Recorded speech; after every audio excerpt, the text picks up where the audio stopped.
Welcome back. All right, so today we're talking about some knee pain.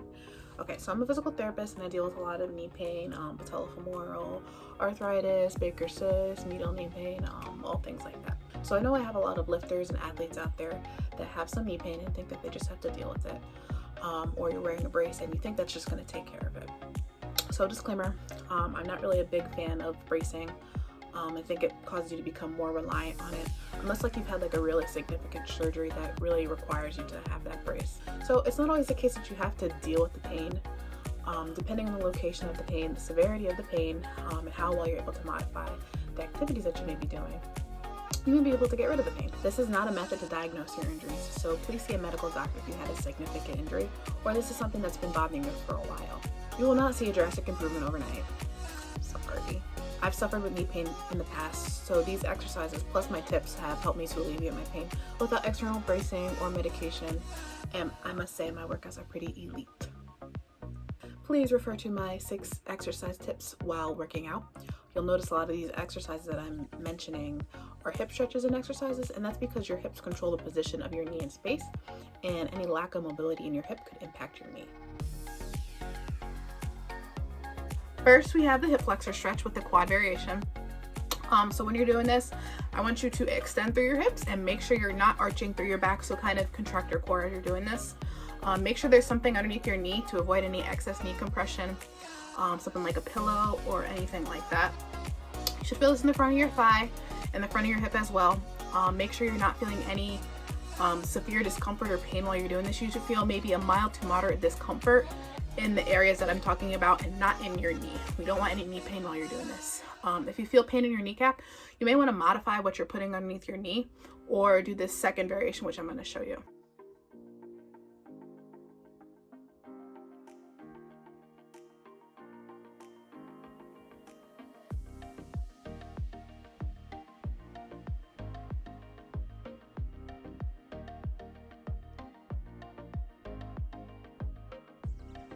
Second one, we have the pigeon or piriformis stretch.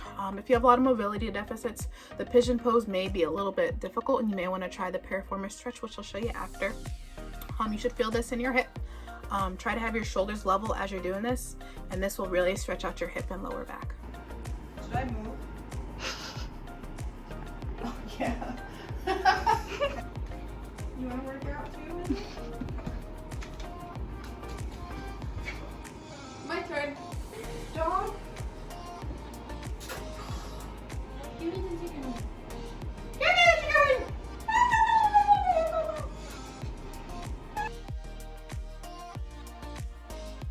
Downward facing dog. All right, this stretches out your upper back, your lower back, your hamstrings, and your calves. When you're doing this, you want to try to keep your heels on the ground to feel this stretch in the back of your calves and try to reach your hips towards the ceiling. As you get better at this, you should be able to get your feet closer to your hands and kind of like walk your feet a little bit more forward. If you have shoulder problems, this one may be a little bit more difficult for you.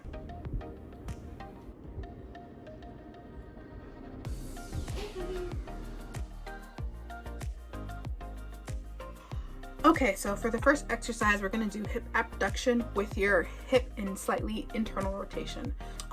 So to do that, we slightly kind of point our foot down towards the ground, which you'll see in my video. When you're doing this, I want you to engage your core, and you should really feel this in your glutes.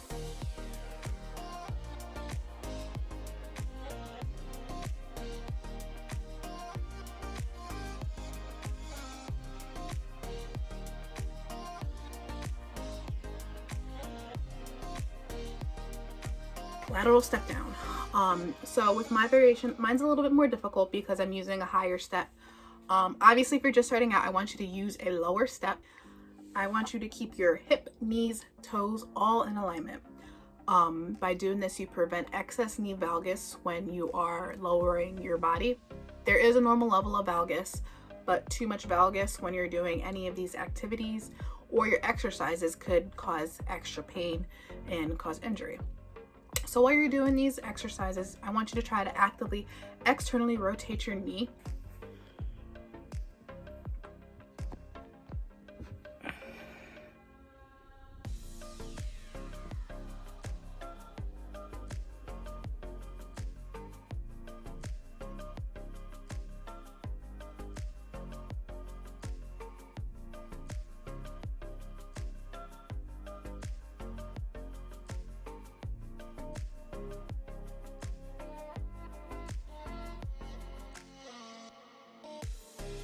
All right, last one is a bridge. You can do this as a double leg bridge or a single leg bridge, with or without a band, with or without weight. Your foot should be in a neutral position and your knees and hips should be aligned with your feet, so everything should be pretty much straight. I want you in a neutral pelvic position. That means you actively engage your core. As you lift your butt up, I want you to extend through your hips, not your back, as you lift your butt up. And again, keep your hips level so you're not wobbling as you're going up and down, especially if you're doing the single leg.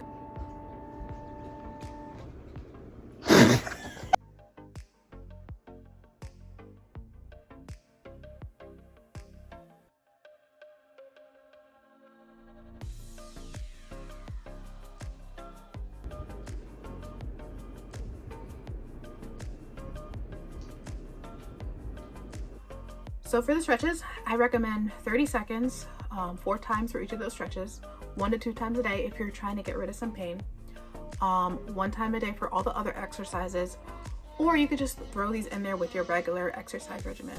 If you're very active or you're an athlete that's in season, you could do these exercises every day. Hopefully these exercises work for you. If there's any exercise that you have any questions on, please comment below. If this has helped your knee pain, please let me know, and thanks for watching.